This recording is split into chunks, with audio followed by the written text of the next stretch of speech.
Hello and welcome. I'm Leigh-Ann Gerrans and you're watching W News, broadcasting live from the Al Arabiya studios. These are our top stories. Iran's top diplomat voices hope of a new window of opportunity opening after high-stake talks with the US in Geneva. Zelensky says Russia's strikes on Ukraine's energy infrastructure intensify as the latest round of peace negotiations focus on land concessions.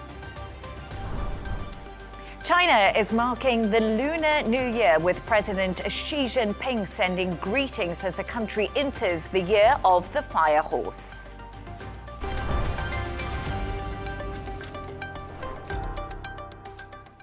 Now, the United States and Iran have held high-stakes nuclear talks in Geneva today. Iran's top diplomat has voiced hope of a new window of opportunity opening, but said it's also fully prepared to defend itself. This comes after Iranian media announced that Iran had fired live missiles towards the Strait of Hormuz just before the talks began earlier today. For more on this, I'm joined by Nicolai Petro, Senior Fellow at the Institute for Peace and Diplomacy and former US official under the Bush administration. Nicolai, thank you so much for joining me this evening. We did actually hear some positive signs from Iran's foreign minister following nuclear talks in Geneva today, but for real progress, he insists the US must drop its military threats. What do you make of the mood music coming from the Iranian side? Well, I think they're trying to avoid a military strike against them. Whether that will succeed or not, we shall have to see. But the United States is still in the process of preparing itself and getting ready, getting all its ducks in order, so to speak, to make this strike. And what's quite interesting is when we have a look at the language coming out of Iran, they've always said they just want to talk about their nuclear ambitions. They don't want that to be expanded any further. They seem to be playing the long game. That's what many analysts are saying. But how long do you think Trump will be patient with Iran's tactics at the negotiation table?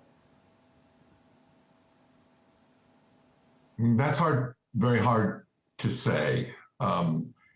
If the United States were to strike Iran militarily, as it has in the past, it will not end Iran's nuclear ambitions.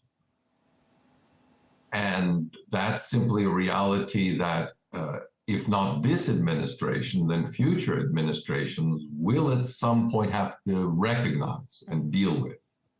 Thus, there is no one single solution. There is no silver bullet. The ultimate solution to this problem is a persistent negotiation. And there's been major military build-up. We've been talking about that right now. And we have to talk about that military build-up, which is going on from both sides ahead of the talks in Geneva today. How much is at stake for both the US and Iran in these negotiations?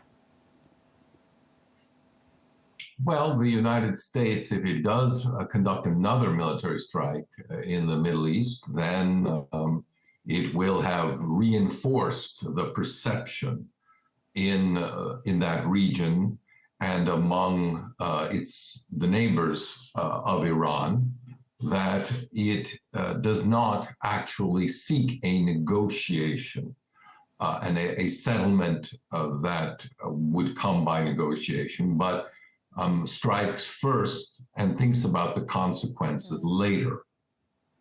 Iran, for its part, there's a net difference. Iran is defending itself against a potential military strike. The United States, in this case, is clearly in the position of being the aggressor. President Trump says Iran wants to make a deal, but at the same time, the military assets have been piling into the region. Why is Trump doing this if he thinks diplomacy and negotiation is going to work? I think that Trump takes the more or less classical position in this regard. There is no distinction in quality between negotiation and military action. Those are both on a continuum, and one can switch from one to the other and back again. And this goes back as far as the military strategist Clausewitz, who tells us that war is an extension of diplomacy by other means.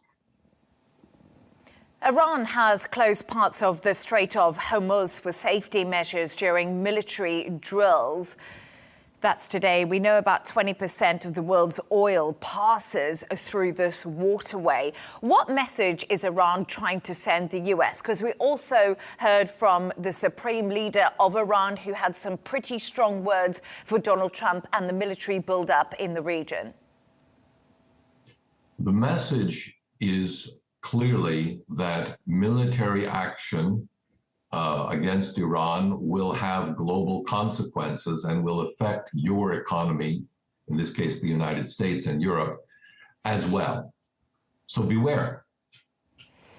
And right now, Iran is walking a little bit of a tightrope. We have seen those anti-government protests in the country, and it's very difficult to get information of exact numbers of what happened and how many people died during those anti-government protests that did happen.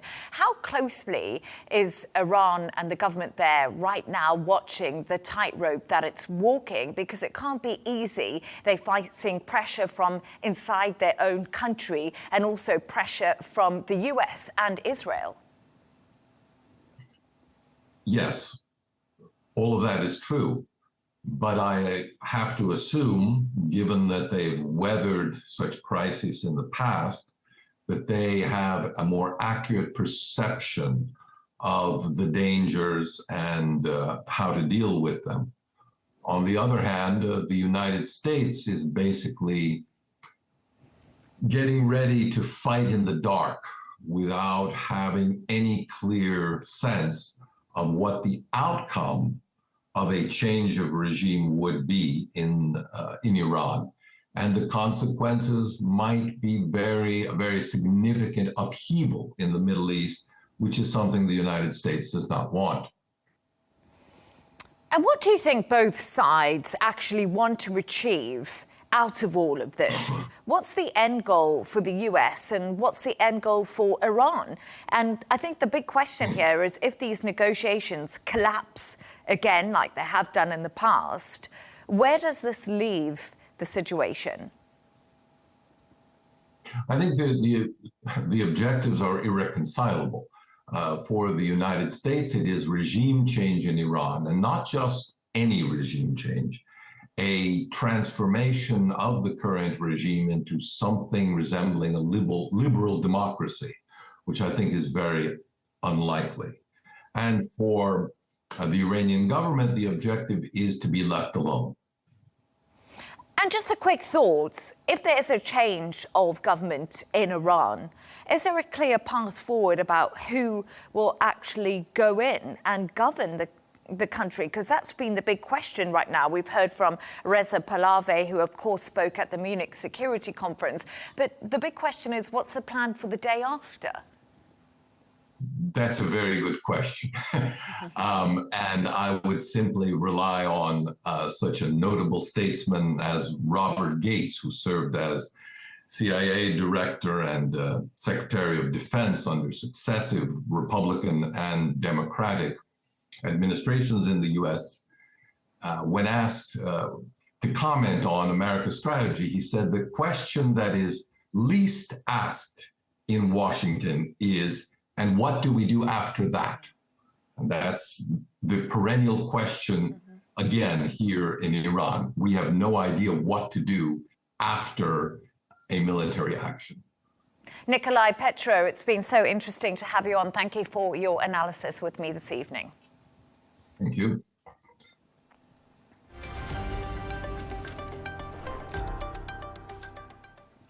Now, expectations are low for the latest US brokered talks between Russia and Ukraine as fighting continues on the ground. Analysts say neither side appears ready to compromise. President Volodymyr Zelensky says Russia is intensifying strikes on Ukraine's energy infrastructure, worsening conditions for civilians. For more on this, I'm joined by Ian Proud, a former senior British diplomat based at the UK Embassy in Moscow. Ian, great to have you on the show. Thank you for joining me. So I've just been talking about Iran and the US holding talks in Geneva. The Swiss are really putting in a shift because also in Geneva, the Russians, Ukrainians and more Americans are having discussions regarding this ongoing conflict. What is the prospect for these talks? I think the prospect of anything coming out of the talks in terms of a ceasefire is incredibly low right now. These talks happened shortly off the back of the Munich Security Conference, where all of the European leaders were talking about rearmament, and Zelensky was talking about receiving more weapons and possibly Ukraine joining NATO, which is a complete red line. So I have very low hopes from these talks. So low hopes. Zelensky has suggested that Ukraine, not Russia, is being pressured to make concessions to end the war. Trump has demanded that Ukraine comes to the table fast. Why isn't Moscow facing the same amount of heat from the US?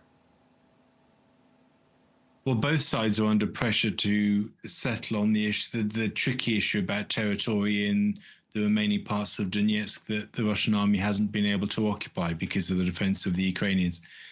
But both sides are under pressure actually to come to a compromise agreement on that would effectively leave it demilitarized. Now, that's not something the Ukrainians want. They don't want to have to kind of give up that land voluntarily. That's not something that the Russians want because they claim that land as their own, even though they haven't actually conquered it. So it's not, strictly speaking, correct to say that there's no pressure on the Russian side. There very much is. What does Vladimir Putin really want from the talks in Geneva? Peace? Or a deal that locks in Russia's gains on the battlefield, as you just mentioned to me? Well, the big strategic victory for Putin when this war eventually ends, and I hope that it ends as soon, is to take NATO expansion decisively off the table through some sort of treaty arrangement, and to have some bigger reset with the US on economic terms and possibly in terms of discussions on strategic nuclear deterrent and that sort of thing. So actually the territory issue is a kind of a very much a tactical issue. Mm-hmm. The bigger game at play here is preventing NATO expansion.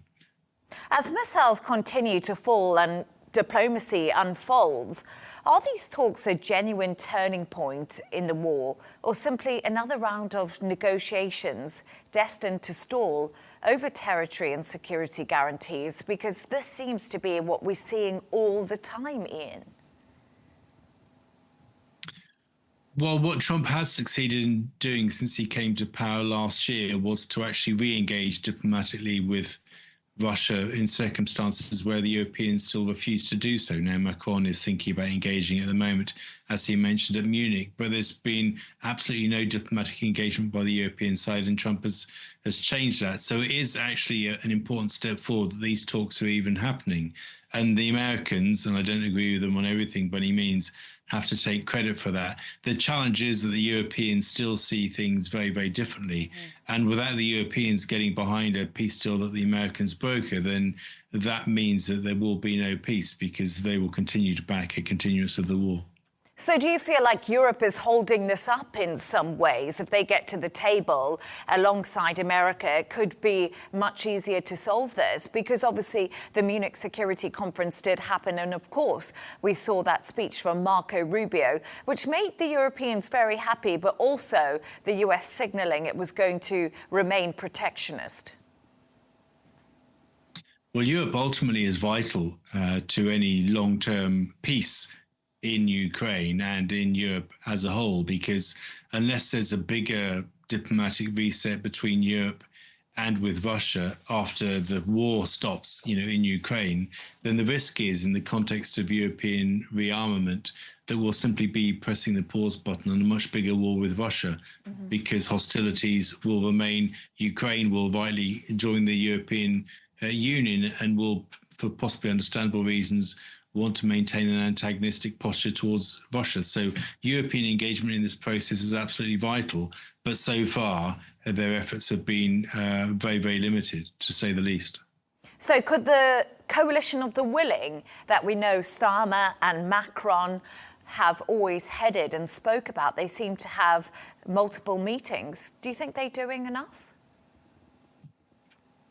Well, the problem with the coalition of the willing is that they're never willing to talk to the Russians, which is actually a vital part of any deal. And they keep proposing ideas, for example, the deployment of NATO troops in Ukraine, that the Russians will never agree to. So unfortunately, and that is actually one thing that Trump has changed. We're moving beyond the phase of Europeans talking to the Europeans without actually talking to the Russians. And that's the step change that that Trump has brought. But actually, the Europeans talking to themselves hasn't achieved anything and will continue to fail if they follow this path. What I find fascinating is we see Steve Witkoff go to Moscow and he goes to these high-end restaurants with Jared Kushner, and they definitely holding talks with the Russians. And we know that. We know Donald Trump holds phone calls with Vladimir Putin, Ian. But Putin seems to be running rings around Donald Trump, don't you think? I don't think that he is. I mean, nobody's spoken to Putin. Before Trump actually re-engaged with him, absolutely nobody had spoken to him since the war had began. And, diplomacy is vital to bring this war to an end. And diplomacy involves understanding different positions and trying to reach compromise. And that's what these talks are bringing about. I mean, saying that Putin is running rings around Trump is a distraction really from the positive progress that has been made. And that progress is the fact that Russia and Ukraine are actually talking directly to each other for the first time since the war started. And that has to be a positive thing. But the key now is that it delivers results, and that's a ceasefire and a much bigger peace plan. Do you think that could come in the near future? I don't think it's going to come in the near future, if I'm being completely honest. I hope it will come at some point this year. But right now, unless Macron starts to deliver a real sea change in EU and, of course, British engagement, with the Russians, then I see very little prospect for any short-term deal. But hopefully by the end of this year, the war may end. But it could very easily also still run into 2027 because the EU has provided Ukraine with the funds to keep fighting through to the summer of next year. And it's quite interesting because we do see this corruption scandal in Ukraine still bubbling. And we had reports again of people involved in the corruption scandal yesterday, high up in the government in Ukraine. How much do you think that's impacting Volodymyr Zelensky's stance on the international stage and with the Ukrainian people? Because he has been asked to hold elections by President Trump.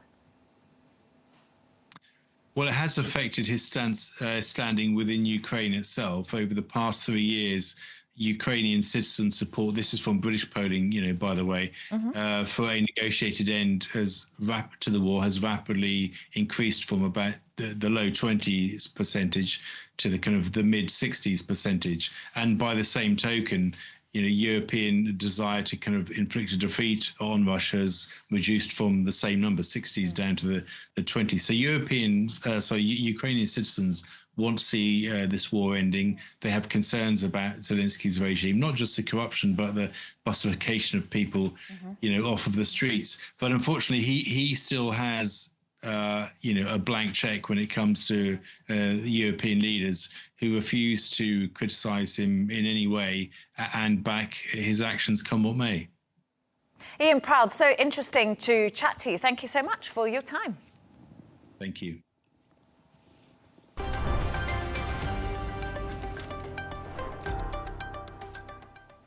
South Korea is bracing for a verdict on whether its former leader will be sentenced to death.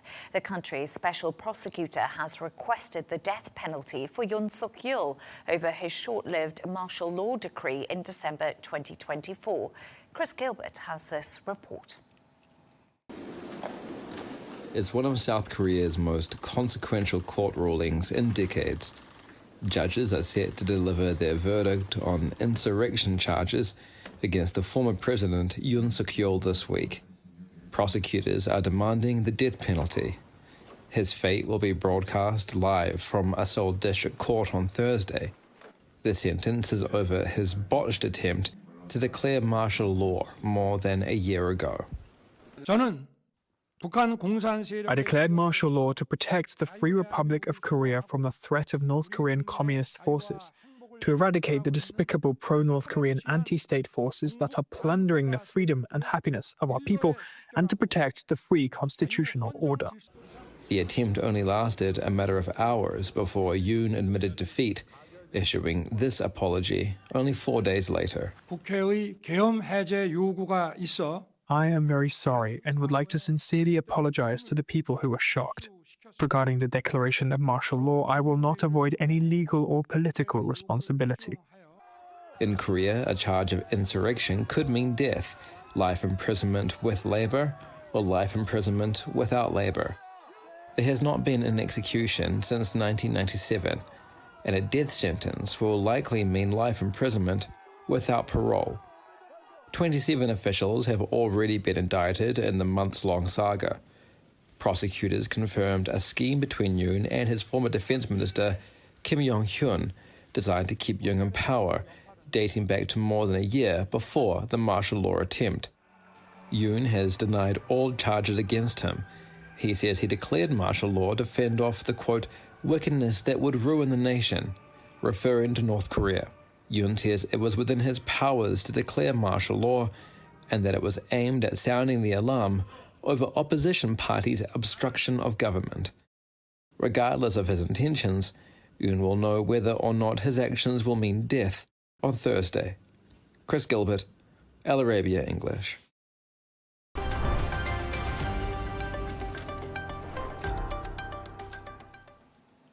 Let's take a look at some of the other stories making the headlines today. US civil rights leader Jesse Jackson has died at the age of 84.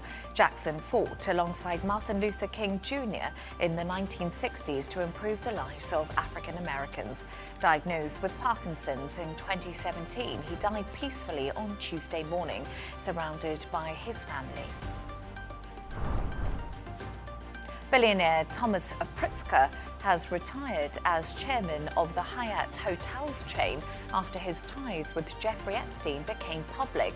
The latest files released by the US Department of Justice showed Pritzker had regular contact with the convicted sex offender even after his 2008 charges.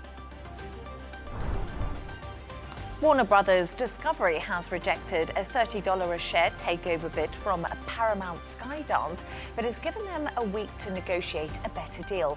Warner Brothers still seems committed to a merger with Netflix ahead of a shareholder vote on the 20th of March. And Hollywood actor and the star of The Godfather and Apocalypse Now, Robert Duvall, has died at the age of 95. Touching tributes have been paid by many of his former co-stars, including Al Pacino, Robert De Niro and Viola Davis.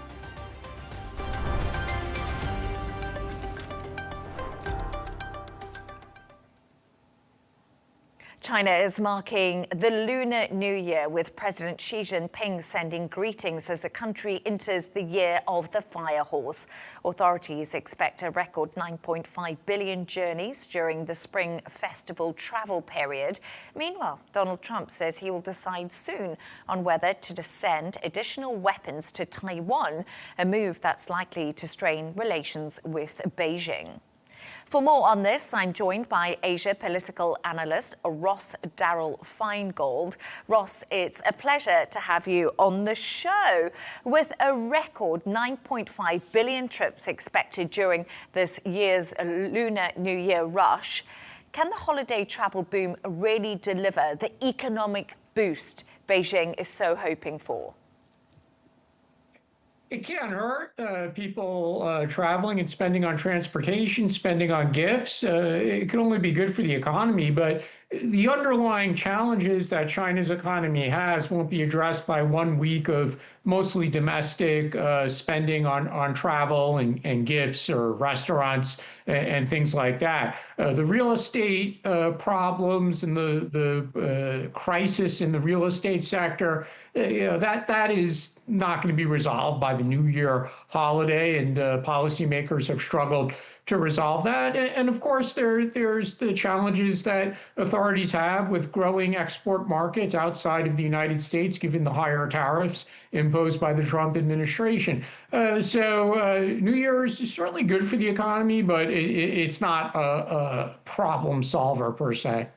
And in Chinese folklore, fire horse years are considered volatile or intense. Looking at the current geopolitical landscape, do you think the Chinese government will weave this into its policy making, or is it just largely symbolic? You did mention to me trade with the US, tariffs. There's a lot going on.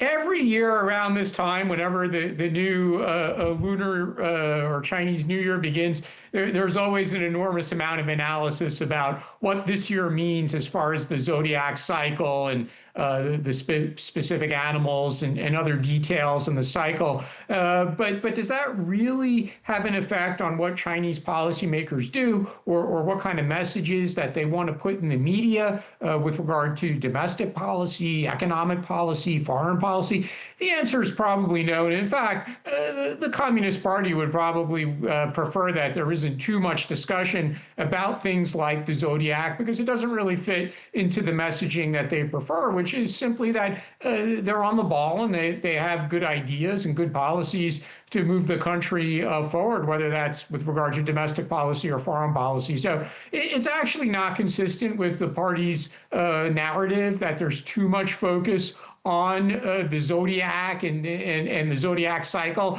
but it is also unavoidable because it is tradition. There will always be lots of discussion about that. Indeed.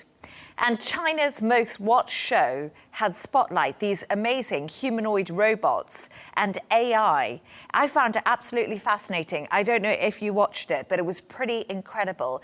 Is the performance becoming a showcase for Beijing's industrial ambitions as the tech race with the US continues? China certainly has strengths in the AI competition with the United States or other countries. For starters, it has an enormous amount of talent. Not just because the population is large, but because so many people do study the hard sciences, whether that's mathematics, physics, engineering. So they're very good on talent, but they are still behind on the most advanced semiconductor chips, and specifically the chips that are used in AI applications. They are catching up without a doubt. This is a question of time and money. But at the moment, as far as where the most advanced chips are manufactured, it's still here in Taiwan, where I'm speaking from, and China is struggling to catch up with that. And it doesn't help China that the United States has imposed restrictions, and there's ongoing discussions about more advanced chips being being exported from the United States to China. But at the moment, China is still racing to catch up. But no doubt, they have huge strengths in AI and in robotics, and that's not just in civilian applications, but of course in military applications as well. And Ross, with President Trump weighing new weapons for Taiwan, will this decision escalate tensions with China or signal stronger US support for Taipei? President Trump announced, or his administration announced, an approximately $11 billion with a B, US dollar weapon sale to Taiwan in December. That continues a long-time U.S. policy to sell weapons to Taiwan. I mean, that's a many decades policy from the Cold War up until now. What we don't know is whether or not going forward, the remaining 3 years of the Trump administration, is President Trump going to take the position that, well, I continued previous U.S. policy by offering Taiwan a very large weapon sale early in my administration within the first year, but I'm not going to do it again. This is what we don't know. President Trump could take the view that in the interest of U.S.-China relations, he won't offer another sale to Taiwan, or he might very well take the view that because of the threat from China to Taiwan, he will offer another weapon sale to Taiwan in the next 3 years. We simply don't know the answer at the moment.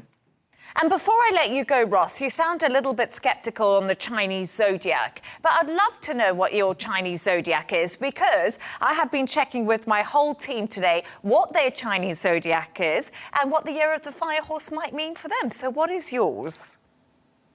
Well, I was born in the year of the tiger. The best thing I could tell you is I should not mix with other tigers. Guess what? I was born in the year of the tiger too. So we're mixing. Well, I don't know what that means for the show.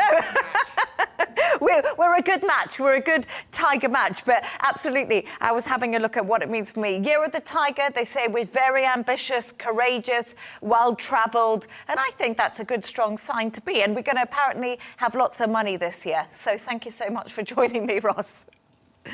Thank you. Thank you.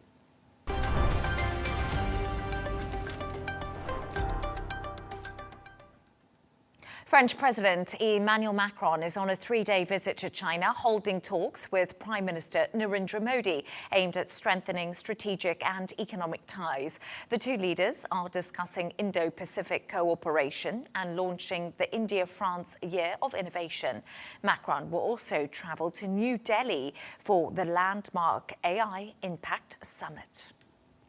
For more on this, I'm joined by journalist and podcaster Loveena Tandon. Loveena, always great to have you on the show. So why is Emmanuel Macron and Narendra Modi deepening ties in trade, defence and technology? What's this all about? India and France have always had a very trustworthy long-term relationship.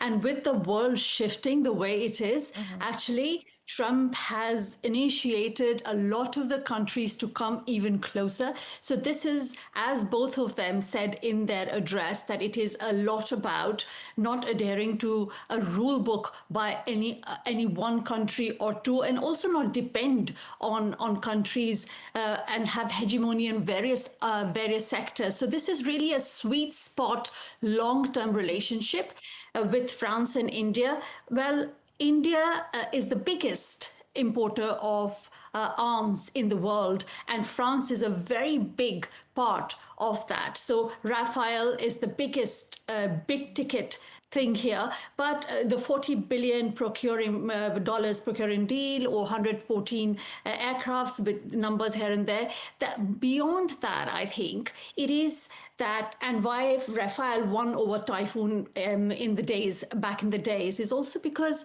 France is not just selling, it is also bringing in the capability to say that we will co-create, we will co-develop, we will co-innovate. And this is what I think is the difference and the significance of this relationship over any other that India has had. So France is here a real partner, not just selling. Also, it is in terms of trade, if you look at it, it has gone to about 15 billion plus in 2026 between the bilateral trade.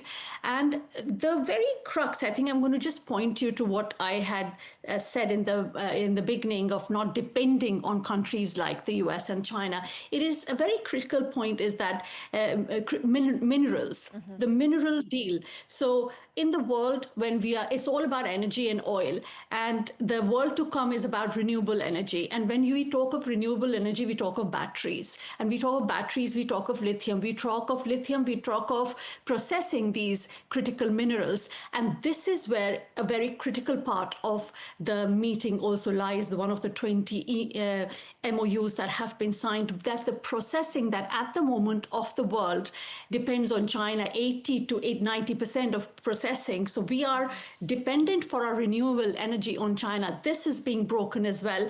And there will be more processing happening in India of essential rare minerals, especially the lithium. So we yet don't know what are the intricacies of the deal, but one would say that this also is one of the critical part amongst the big trade thing. And then, of course, it's the AI and innovation, and that's the only G7 country that is present in the big AI moment for India. So it's a very strong relationship and always has been. And it's so interesting because during a joint press conference with Macron, Modi said the India-France partnership knows no boundary. Can this blossoming alliance reshape the regional balance of power in the Indo-Pacific? Because as you did said to me, there is these shifting global alliances we are seeing. Absolutely, but this is not in the NATO or the security bloc kind of a way, but more strategic, more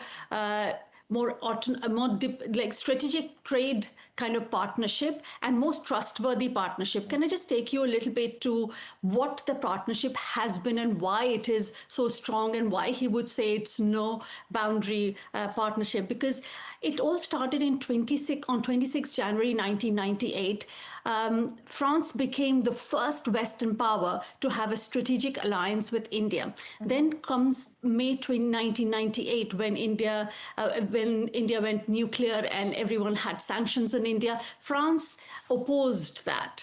And over a period of time, it has been a quiet relationship, but it has been a very, very trustworthy relationship. That's why India has a lot of trust, and that has been built over a period of time. Also, another thing which is very important and plays into this entire sentence that the Prime Minister said, which is quite loaded actually with historical context, which I'm trying to give as quickly as possible, is that it never interferes in India's internal matters.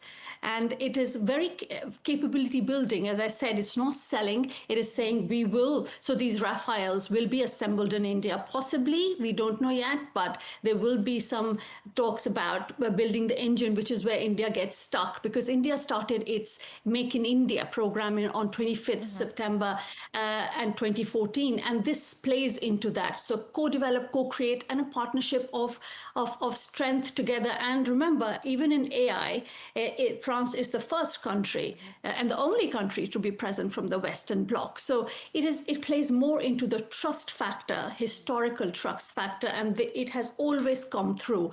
And for France, India is their strategic foothold in Asia. So it works, and it definitely creates a corridor where they don't have to depend on the US and China. And they will create another block of friendship, which has proven over a period of time. And the big tech bros and global leaders are in India for this big AI summit that we've been talking about. Today, there have been reports of long queues and confusion. But what's expected from this gathering? Because it was really interesting. I was reading about AI in India, and they obviously have the talent in India. But also, we know that there's a lot of jobs that AI could potentially take in India, like the call centers. And they're concerning that the economy can't absorb those jobs as quick as AI is coming in. So there are concerns about AI in India. So as far as the queues are concerned, I think there is some method in this madness, which I think over a period of time they will get a hang of. And it's not the best moment, the best optics moment. But of course, the political and the geopolitical moment is quite important. The tech moment is very important here indeed. And I'll very quickly say that India happens to be the first AI tech summit where they are trying to be not only the voice of the global South, but also be an inroad into the Western world, if you like, or the globe about the way AI will be governing in the years to come. So they want to have a voice there. And it is not about just safety, it's about building capability and growth. This is where the whole AI India story is being pitched. And the three things of people, planet, and power. So people bringing what you just said about taking away jobs. I'll come to that in 1 second. So people mean this, just building the lives, better lives for people, climate important, so planet and progress, so build growth and innovation through it. Now, how do you do that? Remember, India is not just the office of the world anymore. It is the global capability center. It houses almost 240 companies, if I can say, where they have already building the office which is innovating. It's not just the back office or the call centers. So it already has an infrastructure. The only thing is that they would need to upskill and to bring AI into these hubs and these centers, which they are already doing. So while there will be jobs, yes, going and taking, but the upskilling could be happening quite fast. And this is a really great moment. So let's see what the Delhi Declaration comes with. But I think this is a big, not only in terms of optics, which of course they had a scarring moment with the kiosks, but there will be a method to this madness, and it will come through where India will pitch itself not only now as the global capability centers for the world, where the offices of the world are in the UK, but they will be innovating as well. So they just want a voice there with it. And India has the youngest population, so they are hungry and they want to learn, and that's the test. Let's see. Loveena Tandon, thank you so much. We're out of time and we didn't get a chance to discuss Emmanuel Macron on his morning run in India today, but maybe next time. Thank you so much. Modi must be doing yoga at the time. Modi doing yoga. Yeah, great suggestion. Thanks, Loveena.